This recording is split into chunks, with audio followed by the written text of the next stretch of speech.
Hello everyone, I am Sujal Kumar and this is my submission for the C++ developer intern assignment.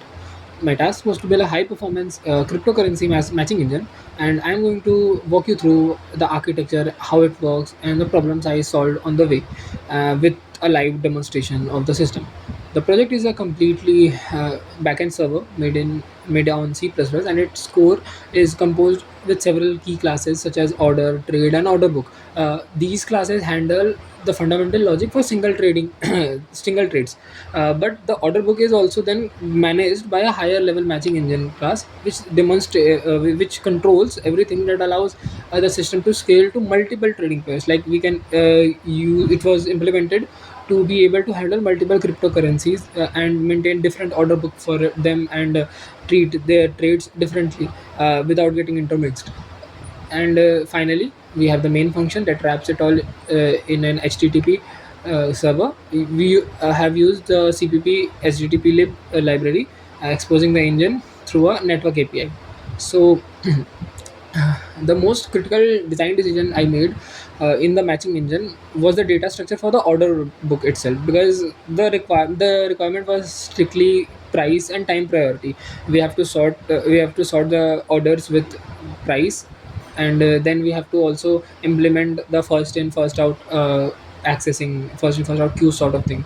So for price priority, I chose the data structure called map. uh, I choose two I implemented two maps, one for bids which was sorted high to low, and one for asks which was sorted low to high. I chose map because map automatically maintains a sorted order for their keys, which gave me the efficiency of a log n for while accessing the best price for both bids and asks. So I chose that.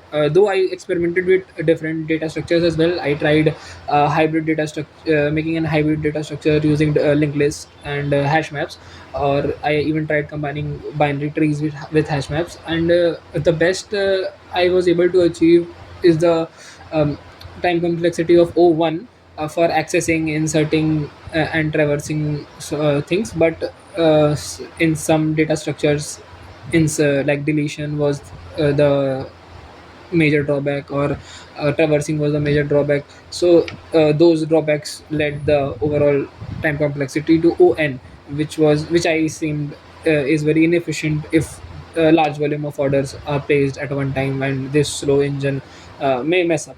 So at last I decided to work with the map data structure itself, because it gave me the performance of a log n for every operation that I make to it.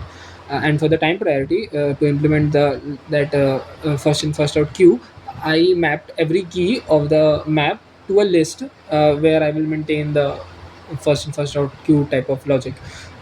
The key for maps will be the prices, so the different orders would be grouped along with the prices, and the prices will automatically be sorted in orders. For example, in the bids order book, the prices will be sorted from high to low. So I will always get the highest bid on the top, and similarly for asks, we will get the lowest ask on the top all the time.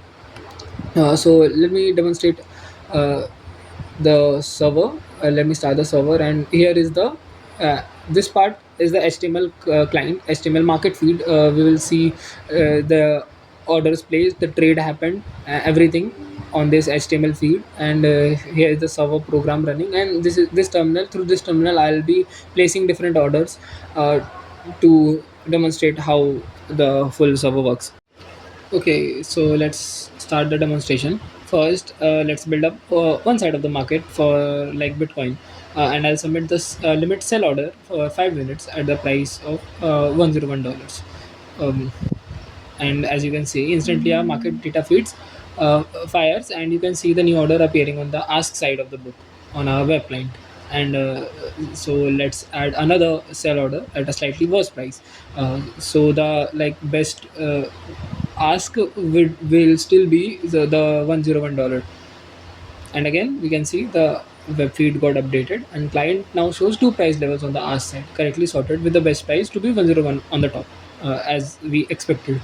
And now I'll add a buy order. This order will be the price of 99, below the best task, so it won't make a trade, because it will just sit on the order book and wait for any better ask to come in further order. So yeah, and there's an update. The market feed now shows the best bid of 99 and best ask of 101. Um, and now I'll try to execute a trade between the orders by giving a better bid. So the trade will happen, and let's submit an aggressive market buy order for 2 units. The This should execute immediately with the best ask of 101. Okay, so. As we can see, two things happened instantly. First, a trade report appeared, and showing that the execution of 2 units at 101 dollars has been done. And the second, market data updated show the quantity available at 101 price level has been reduced to 3, as it should be. Okay, so now let's start demonstrating the multiple symbol aspect of this program. The key requirement is handling the multiple symbols, so I'll now submit an order for different pair called Ethereum. So here's the submission of the order, and as you can see, a market data update appeared specifically for Ethereum only. This proves that it is maintaining a separate order book for Ethereum. It's not showing the Bitcoin one, because there's no need for that. Only Ethereum order book is updated here. Bitcoin is remain unchanged. And now let's demonstrate the IOC order, uh, which is like immediate or cancel order for Bitcoin. It's larger. I will place it to be larger than the available liquidity in the market. So I should fill. So it can like only fill whatever it can and immediately cancel the rest of the units. So here's the order for that, and like as you can see, there it is. We see two trades executing back to back, clearing all the remaining asks for Bitcoin. This is followed by a market data update showing the ask side is now empty, and the rest IOC order was correctly cancelled instead of being placed on the book, as the concept of IOC order is showcased here. This demonstrated all type of order logic is working as required, and yeah, that's what the demonstration for this project. And honestly, it was a very fantastic learning experience for me, and I really liked encountering very different problems and being able to solve it, being able to connect different pieces, different functionality together. I was able to implement placing orders, accepting orders, doing trade in between them. But the main issue that took me too long to resolve was the WebSocket feed. As that assignment requirement says, we have to make a market feed sort of thing where trade orders and market orders would be displayed. And I tried using WebSocket, but I guess HTTP lib doesn't support WebSocket, so I have to switch to another alternative technology, which is named server sent events. I even tried before that I even tried different things like accessing the feed through Postman, placing orders to Postman.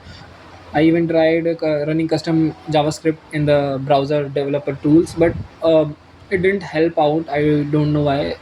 Maybe because some restrictions, or maybe because I'm using HTTP. Those alternative weren't able to. I wasn't able to get them working. So I decided to stick with this HTML data feed. Using the server sent events, and I had to pass the JSON generated there in a certain format for the SSE for the browser to read it and then transfer it. So I have to format the JSON like that. And to summarize this, the application successfully met all the core requirement mentioned in the assignment. It is a multi-symbol matching engine implementing price time priority. We can trade different we can trade different symbols, and there are multiple order types as well. So for example, like normal market orders, limit orders, IOC, and FOK orders as well. And it provides a REST API for order submission and real-time push-based API for both trade and market data feeds. So it was a very fun project. Thank you.